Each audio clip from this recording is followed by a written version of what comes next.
Esto es lo que queda de la ciudad romana de Cannas.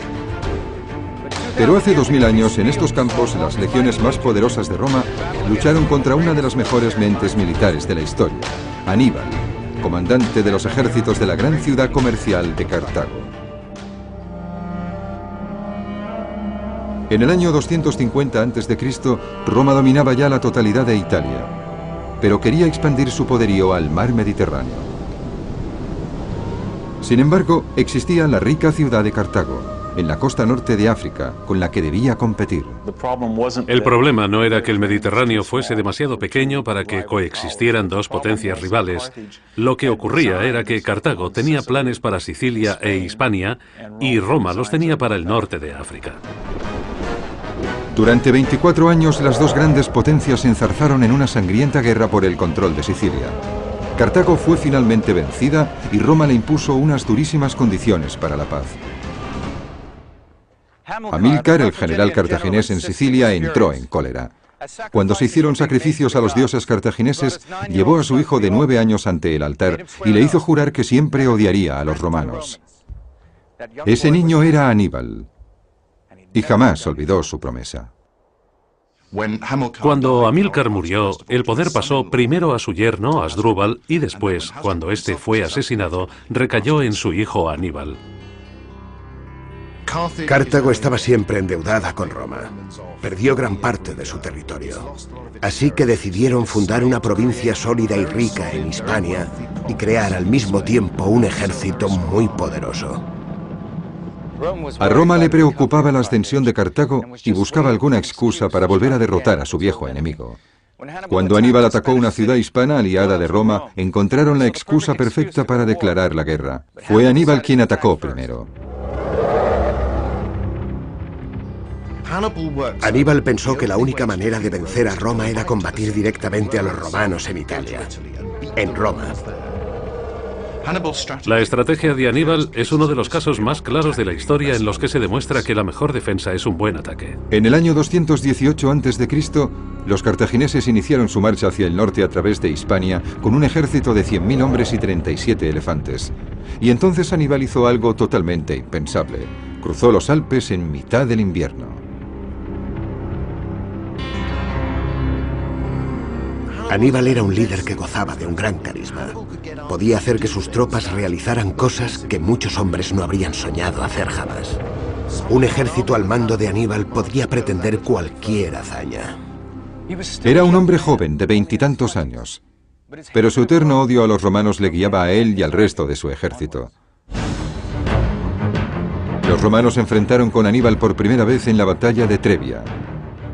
Con la nueva tecnología de videojuegos podremos ver a Aníbal en acción como nunca antes lo habíamos hecho.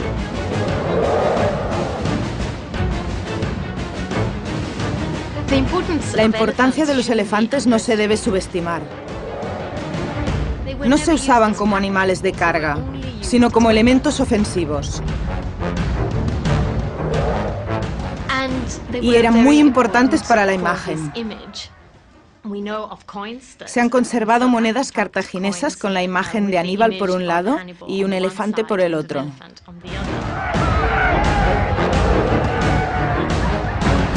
Las legiones romanas fueron vencidas por el ejército de Aníbal y por sus elefantes de guerra. Al año siguiente ocurrió lo mismo en el lago Trasimeno. Roma envió un segundo ejército que sufrió una segunda derrota. Parecía que nada podía detener a Aníbal.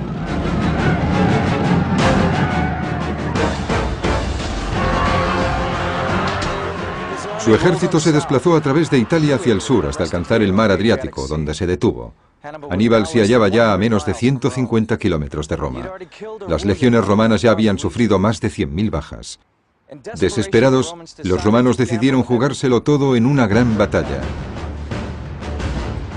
a la que destinaron 8 legiones que sumaban unos 70.000 hombres.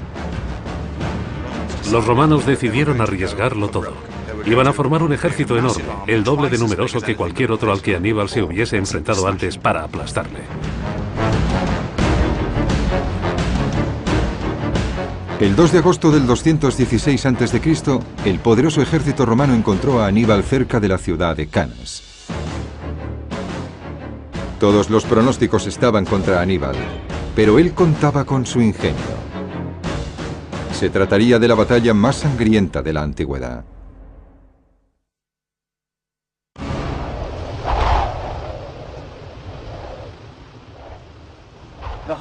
El viento cálido sopla en la llanura de Canas igual que hace 2000 años. Pero entonces esta tierra, que no estaba cultivada, se convirtió en campo de batalla para dos de los más poderosos y diferentes ejércitos de la antigüedad. Estaba en juego el control del Mediterráneo y el futuro de Roma. Veamos el enorme ejército romano que se enfrentaba a Aníbal. Estaba constituido por unos 70.000 soldados, situados en 3 formaciones, divididas en cuadrados de infantería. Estas formaciones estaban diseñadas para conseguir la máxima flexibilidad, pero eran difíciles de controlar en el fragor de la batalla y se necesitaba un comandante muy experimentado para que fuesen efectivas. La posición de los soldados en esas 3 formaciones se decidía en función de la edad y la experiencia. Los que tenían entre 17 y 25 años se colocaban en la primera formación, el núcleo de la batalla. Los nuevos reclutas ganaban experiencia o morían.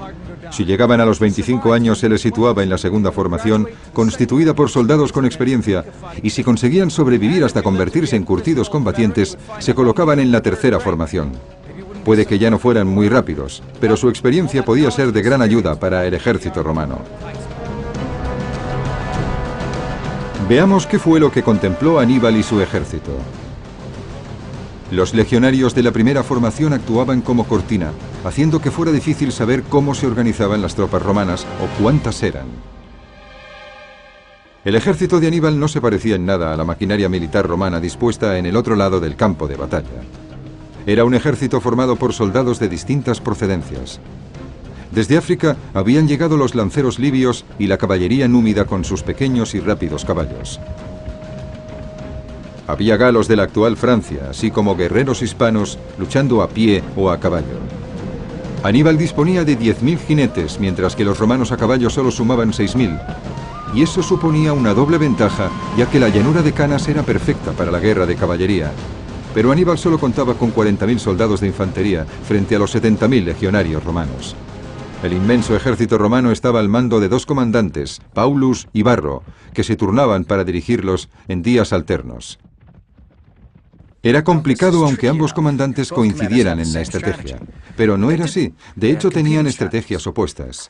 Paulus era partidario de un acercamiento cauteloso y no quería apresurarse a entablar batalla. Por el contrario, Varro estaba ansioso por empezar la lucha y pretendía presentar batalla en la llanura, donde el enorme ejército romano tenía espacio suficiente para maniobrar. El 2 de agosto del 216 a.C., como el mando estaba en manos de Varro, el ejército romano empezó a formarse para presentar batalla. Como siempre, la infantería ocupó el centro, con destacamentos de caballería a cada lado para vigilar los flancos.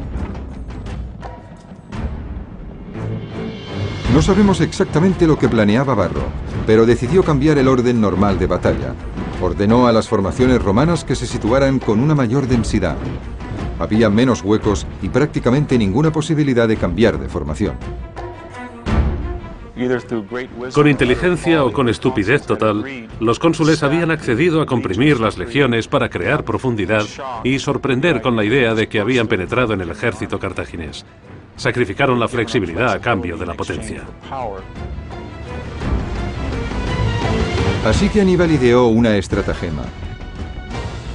Colocó a sus galos y a sus hispanos en una formación que se abría hacia los lados, lejos de las líneas romanas. Parecía que invitaba a un ataque violento contra el centro de sus fuerzas, inferiores en número. Incluso sus propios soldados debieron de preguntarse qué planeaba. Aún así, él mismo se situó en la parte más vulnerable del frente, en el centro, donde más dura sería la lucha. Tenían que resistir el empuje de esa enorme apisonadora romana. Se colocó allí para dar ánimos a la parte más débil de sus fuerzas. Hasta cierto punto debía apelar a las emociones, a la cultura de guerra de los galos que formaban muchas de esas unidades. Esta era una cultura en la que se debía destacar, hacer cosas espectaculares, llamar la atención. Curiosamente, Aníbal había dejado sus mejores tropas, los lanceros libios del norte de África, en reserva, en los flancos de su ejército. pero sabía perfectamente lo que hacía. Tenía un plan en mente. Más de 100.000 soldados y 16.000 jinetes se encontraban dispuestos en este campo de batalla de apenas 5 kilómetros cuadrados, desde la línea de árboles que bordea el río hasta aquí, la colina de Canas. De repente los romanos se pusieron en movimiento y las legiones empezaron a avanzar. Los soldados de Cartago, que solo sumaban la mitad de los romanos, se prepararon para el encuentro.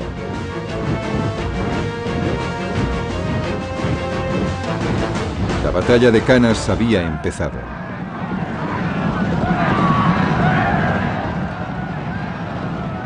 Aníbal envió a su caballería contra los jinetes romanos comandados por Paulus.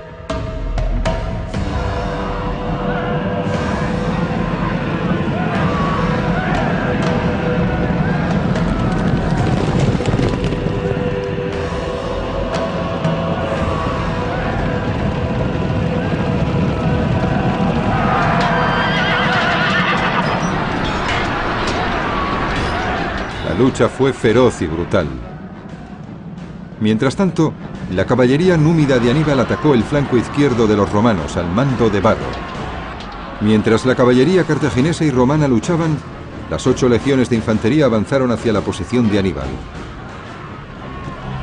Cuando solo estaban separadas por unos 10 metros, cada legionario tiró su lanza, el pilum. Después sacaron los gladius, las pequeñas espadas fabricadas con acero de Hispania reforzado, y chocaron contra el ejército cartaginés.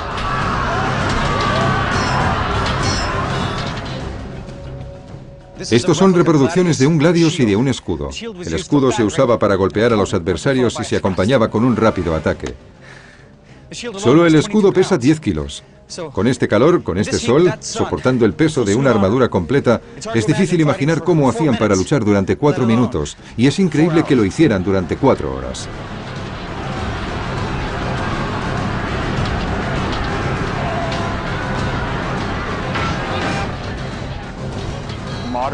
Las reconstrucciones modernas del arma nos enseñan que un hombre musculoso con un gladius tenía más fuerza, más potencia ofensiva que una lanza, una flecha o cualquier otra arma manual o proyectil. El número de combatientes romanos era inmenso, y el ejército de Aníbal sufrió muchísimas bajas mientras las legiones se abrían paso hacia el centro. El extraordinario empuje romano parecía imparable. La suerte de Aníbal y de sus hombres pendía de un hilo. La derrota parecía inevitable, pero Aníbal estaba a punto de poner en marcha su estratagema.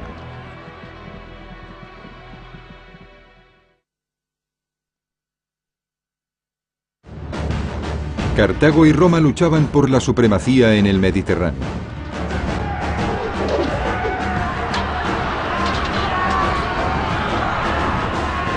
La situación parecía ser desastrosa para Aníbal, ya que sus hombres caían alrededor suyo y las legiones penetraban en el centro de su ejército como si fueran un ariete. Los romanos creyeron que un empuje más les conduciría a la victoria. Pero no se daban cuenta del creciente peligro que les estaba rodeando.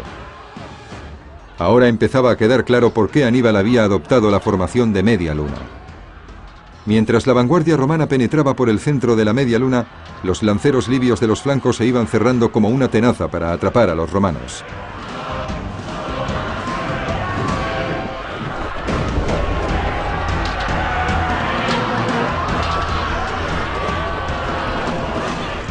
Los soldados del centro del ejército romano no podían utilizar sus espadas. Arrojaban lanzas, jabalinas y piedras contra las tropas cartaginesas, pero no podían responder adecuadamente. Se hallaban demasiado apretujados.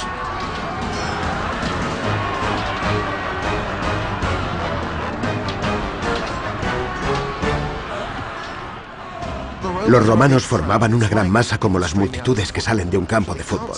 No veían lo que pasaba. En ese momento, la caballería de Aníbal superó a los jinetes romanos por ambos flancos y empezó a rodear a las legiones. En la vanguardia, el ataque romano se estancó debido a la densidad de su formación. Y entonces la caballería cartaginesa los cercó por detrás. La trampa había funcionado. El gran ejército de Varro y Paulus había quedado totalmente rodeado.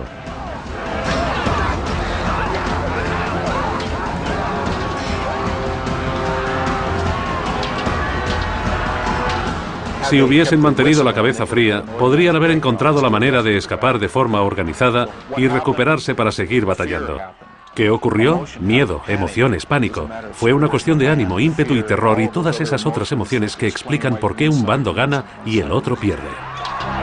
Los dos comandantes romanos participaban en la batalla dirigiendo cada uno un destacamento de caballería. Paulus, que no pretendía librar esa batalla, fue derribado del caballo. Se sentó en una roca para curarse una herida en la cabeza. Sus oficiales le dijeron que se marchara porque el ejército de Aníbal se acercaba. Se negó y unos segundos después murió bajo una lluvia de jabalinas. ¿Y qué pasó con Varro, que se había mostrado tan dispuesto para el combate? Escapó hacia Roma y se le perdonó la derrota.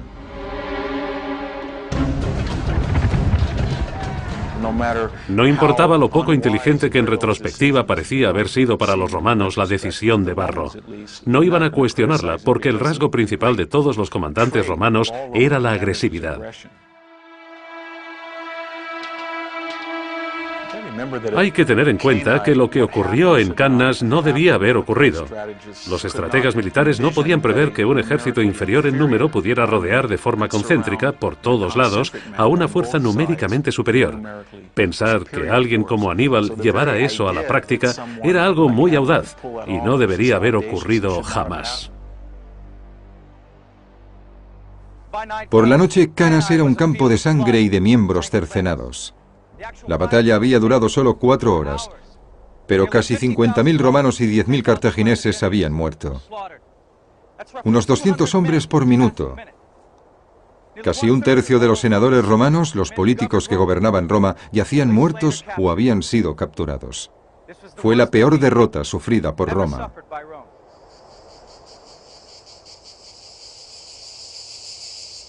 Cannas es casi el símbolo de la victoria perfecta. Un ejército pequeño vence a un adversario más numeroso en una llanura abierta, sin emboscadas, sin sorpresas. Aníbal, utilizando únicamente su ingenio y la preparación de sus hombres, consiguió vencer a un ejército poderoso, y no solo vencerlo, sino prácticamente destruirlo. La noticia de la derrota aterrorizó a Roma. La ciudad estaba a merced de Aníbal, pero este se negó a entrar en ella. Sus generales no podían entenderlo. El camino ya estaba abierto. ¿Por qué no acabar con los romanos de una vez por todas? La respuesta puede ser simplemente la extenuación. Aníbal había librado la batalla más dura de su vida y había perdido una gran parte de su ejército. Marchar contra Roma habría supuesto una apuesta muy arriesgada. No tenía el ejército adecuado para sitiar Roma, hacerla rendirse por hambre o asaltarla directamente. No disponía de la fuerza adecuada para conseguirlo. En lugar de eso, Aníbal recorrió toda Italia con su ejército durante 14 años más. Era demasiado débil para conquistar Roma, pero demasiado fuerte para ser vencido en batalla. Había asestado 3 golpes mortales en el corazón de Roma, pero incluso así, esta no había caído y su venganza sería terrible. Un revitalizado ejército romano atacó Cartago. Llamaron a Aníbal para organizar la defensa, pero fue vencido en Zama, en el norte de África. Le obligaron a exiliarse. Aún así, Roma le persiguió. Finalmente, en lo que hoy es Turquía, se quitó la vida envenenándose para no morir en manos de los asesinos romanos. Aníbal tenía 63 años. Los romanos pensaron que se habían deshecho de él, pero siguió viviendo en forma de leyenda. Aníbal se convirtió en una de las peores pesadillas de los romanos. Las niñeras dijeron a los niños durante siglos: Aníbal vendrá a por ti, para asustarlos. Es una figura que influyó mucho en la psique romana. Es como el lobo malo del cuento. Aníbal está ahí, aparece casi como una fuerza elemental que cruza los Alpes, desperdiga a los ejércitos romanos y lleva a Roma hasta el límite.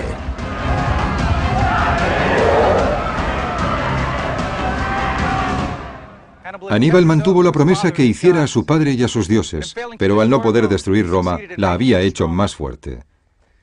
Los romanos aprendieron una amarga lección y reorganizaron su ejército. 50 años después de la muerte de Aníbal, no solo habían borrado Cartago del mapa, sino que habían arado la tierra en la que se asentaba y habían plantado sal. Pero no pudieron borrar nunca el recuerdo de Canas. Aníbal lo había grabado con la sangre romana derramada.